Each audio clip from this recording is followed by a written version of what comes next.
costumbre extraña, pero que se ha impuesto, vamos, la tradición sigue existiendo hasta hoy. Bien, la nave, el vuelo, la misión, era una misión perfectamente desarrollada. Tengamos en cuenta que esto es tecnología desde principios de los años 60, 1961, para que el cosmonauta, sin hacer absolutamente nada, la nave cumpliera su misión. Si al astronauta le pasara algo, tengamos en cuenta que fue el primer vuelo espacial tripulado y poco se conocía de la reacción del cuerpo humano a las condiciones del espacio exterior, a la gravedad cero, etcétera, etcétera. Por tanto, la nave estaba preparada para funcionar perfectamente de forma automática, mediante la telemetría. Telemetría, es decir, que desde el centro de control hasta la nave se podían dar las instrucciones, y la nave también, su ordenador, en esa época ya existían ordenadores, no como los de ahora, más rudimentarios, pero según los parámetros de vuelo, etcétera, etcétera, podía tomar decisiones, como encender los cohetes de frenado, o restabilizar la órbita, o cualquier otra cosa. Es decir, el piloto, si no hiciera nada, no pasaba nada.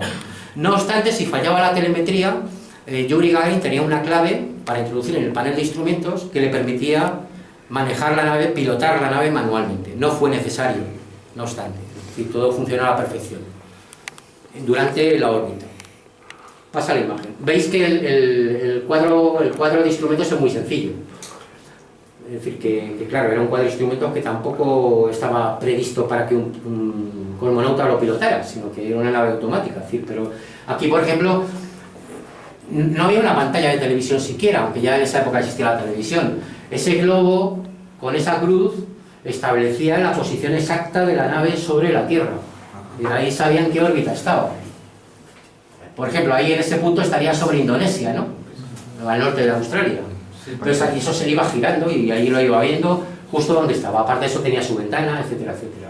Y aquí están distintos parámetros como la hora, etcétera, etcétera. Todo está en ruso, por esa es la razón que comentaba antes, que en las naves Soyuz, que son rusas, los astronautas americanos que van a la Estación Espacial Internacional tienen que aprender ruso, porque está todo en ruso. Pasamos imagen. Bien, esta es lo que os he dicho antes, la cofia de producción aerodinámica, que era eyectada en la fase final del lanzamiento y que daba paso a la nave. Esta es la última etapa, que es el último cohete impulsor o tercera etapa, que situaba la nave en una órbita determinada. Ahora os explico cuál. Y esto es la nave, que se desacoplaba de la última etapa del cohete y que una vez que ya había entrado en órbita. El objetivo de la tercera etapa era alcanzar la primera velocidad cósmica. La principal dificultad para un viaje espacial es la gravedad terrestre. Es decir, ya puedes tener el cañón más potente del mundo y lanzar una bala hacia el cielo que siempre caerá. ¿Por qué cae? Porque al final la gravedad terrestre atrae de tal forma al cañón, la bala del cañón, que al final acaba cayendo a tierra.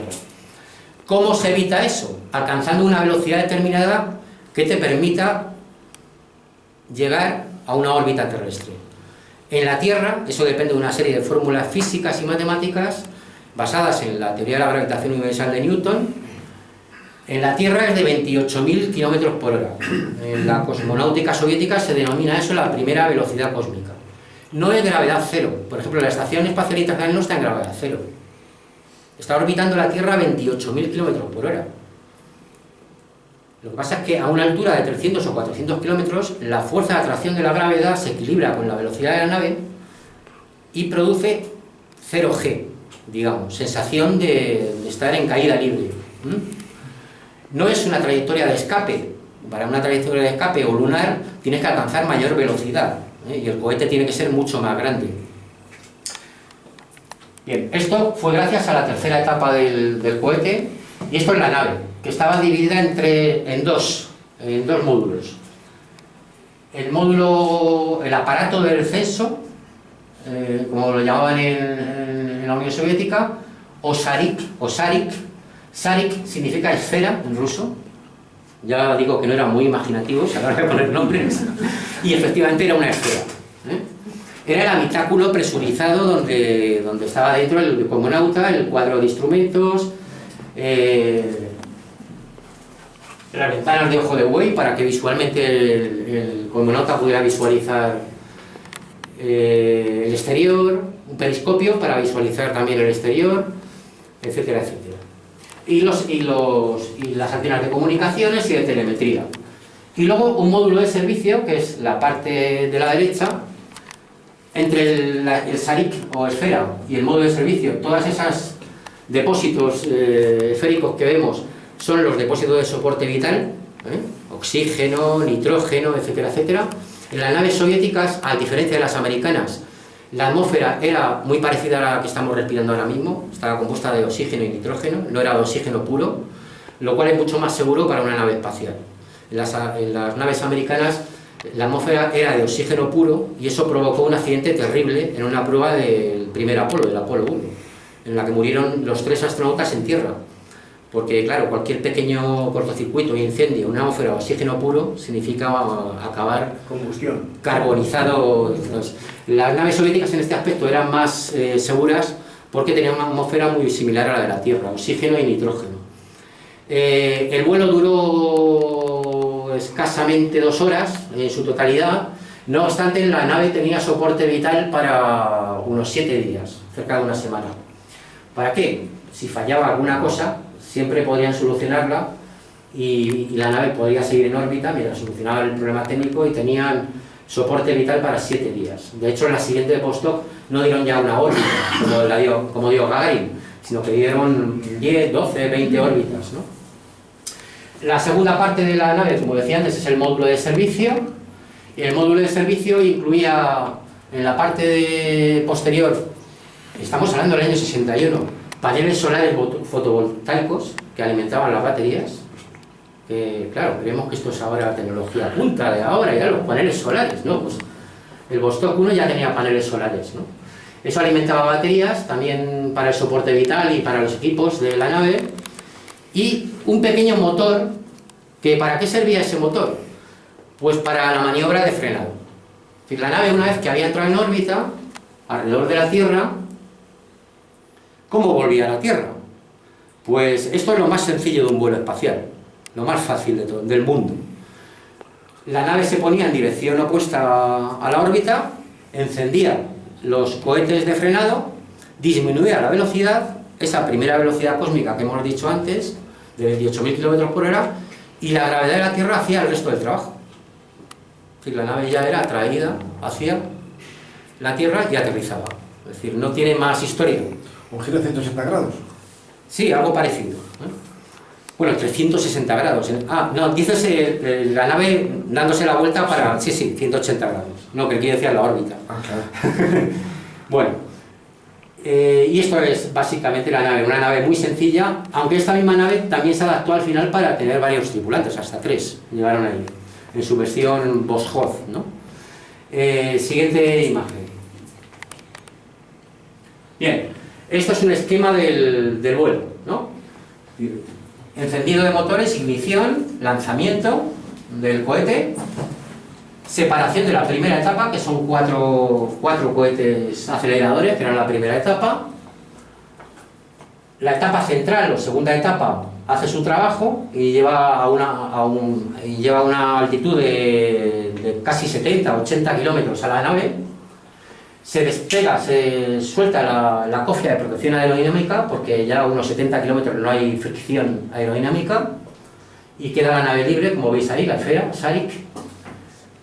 Acto seguido, cuando la nave llega a unos 150 kilómetros de altitud, se suelta la etapa central o segunda etapa, se encienden los motores de la etapa final o tercera etapa, que colocan a la nave en la órbita a una velocidad de 28.000 km por hora en una órbita estable alrededor de la Tierra. Acto seguido se separa la última etapa y la nave Vostok da la vuelta completa a la Tierra. Eso fue el vuelo de Gagarin. Siguiente imagen. Una vez que la nave frena, inicia su descenso, el vuelo de Gagarin, saliendo de Kazajistán, atravesó Asia, el Pacífico, Sudamérica, África, y sobre Egipto hizo la maniobra de frenar. Empezó a bajar y acabó en el sur de Rusia, en la región de Saratov. Por eso digo que recordáramos la ciudad de Saratov. Fue donde Gagarin hizo sus primeras pinitos en la escuela de vuelo en la que se apuntó, ¿no? ¿Qué pasó en el descenso? Hubo un percance. Las dos etapas que hemos visto, que es la esfera, los dos módulos de la nave, la esfera y el módulo de servicio, no se separaron correctamente en la reentrada, porque se supone que en la reentrada solo queda la esfera, y empezó a dar vueltas de forma incontrolada. Afortunadamente los ordenadores de la nave redirigieron la posición y al final hubo suerte y se separó el módulo de servicio.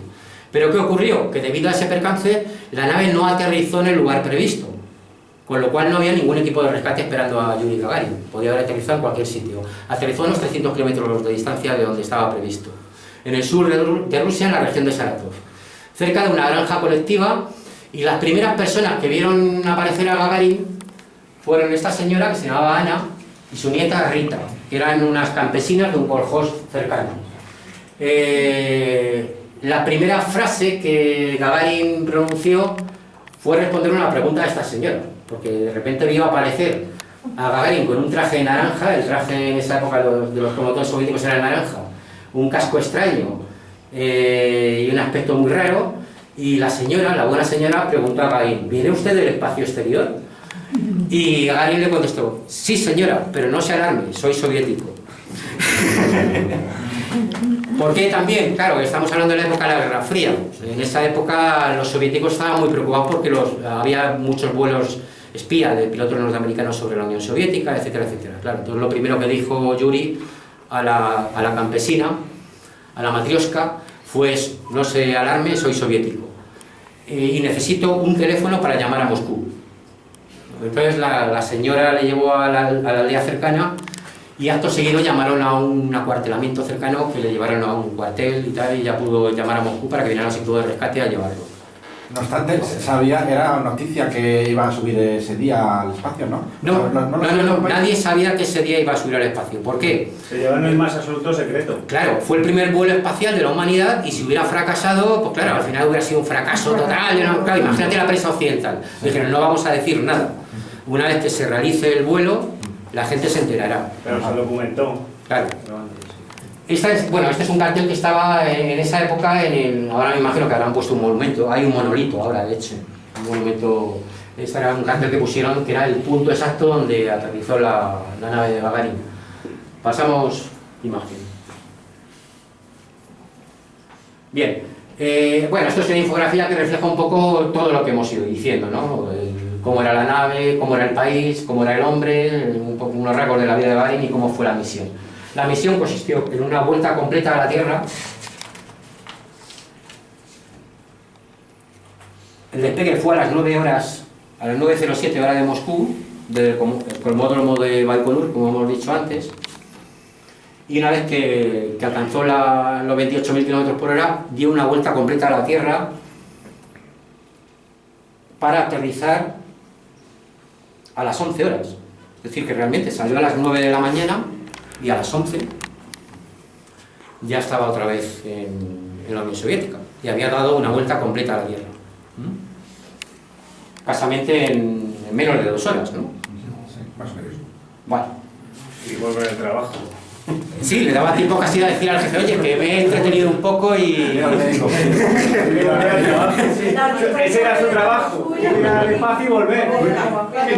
Me han liado unos amigotes, y... Sí, es que es eso. ¿Cuál es tu trabajo? Ir al espacio. ¿Qué? Ahora vuelve. Pues ya está, hay que volver. Bueno, después del vuelo de Gagarin, como hemos dicho antes, efectivamente, la Unión Soviética lanzó la noticia, en primer lugar a la prensa local, a la prensa soviética. La radio fue ya había televisiones en esa época, pero vamos, la radio fue el método, estamos hablando de un día laborable y tal, fue el método porque se enteró todo el mundo, y todos los periódicos hicieron ediciones extraordinarias, claro. Pravda, el Komsomolskaya Pravda, el Izvestia, etc. Todos los periódicos que había en la búsqueda, había muchos periódicos con tiradas de millones y tal. Esa misma mañana en Moscú, por ejemplo, todo el mundo abandonó el trabajo y hubo manifestaciones masivas, espontáneas por la calle. Es decir, se llenó Moscú de gente bailando y celebrando la noticia, ¿no? La prensa occidental recibió, y especialmente la norteamericana, recibió con bastante estupor la noticia. No tenían previsto que los soviéticos les adelantaran de tal forma.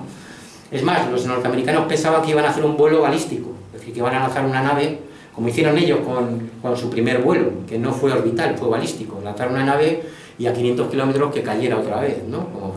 Eso lo llamaban los soviéticos un salto de pulga.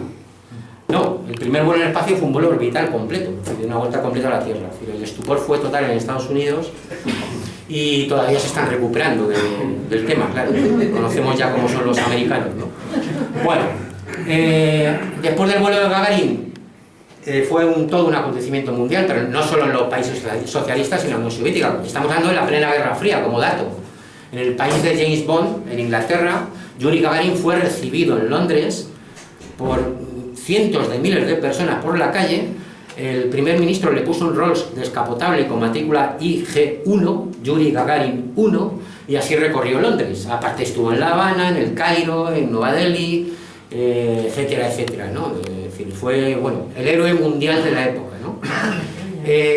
Gagarin continuó siendo del cuerpo de cosmonautas de la URSS, pero ya no volvió a realizar ningún vuelo espacial. Esa fue una decisión que tomó el Estado soviético con buen criterio. Es decir, si fue el primer hombre en el espacio, no iban a arriesgarle más en ninguna otra misión en la que pudiera sufrir un percance o morir, ¿no? Estamos hablando de la primera persona de la humanidad que sube al espacio. Pero Gagarin insistió mucho en que quería seguir siendo piloto de pruebas. El ministerio y las autoridades soviéticas decían que no, que eso era una locura, que era correr tanto riesgo o más que subiendo a una nave espacial ser piloto de pruebas. Insistió tanto Gagarin que al final se salió con la suya. Tanto se salió con la suya que en 1968, haciendo un vuelo de prueba de un MiG, de un caza MiG, se estrelló y murió. Joven. Gagarin tenía 27 años cuando hizo su primer vuelo espacial y moría en el 68. 35 así más o menos. 27 años en el 61. 35 años, murió con 35 años. Bueno, en vida Yuri Gagarin recibió los máximos honores que se pueden recibir en un país como la Unión Soviética, que fue la medalla de héroe de la Unión Soviética y la Orden de Lenin. Y en 1962, año siguiente de su vuelo espacial, se presentó y fue elegido para el Soviet Supremo de la URSS, que era el mayor órgano legislativo del país. Bueno, pues esta es la historia de Yuri Gagarin. Y como he dicho al principio, no estamos hablando de un hito en la historia de la cosmonáutica, estamos hablando de un hito en la historia de la humanidad, ¿no? Realmente. Nada más, gracias.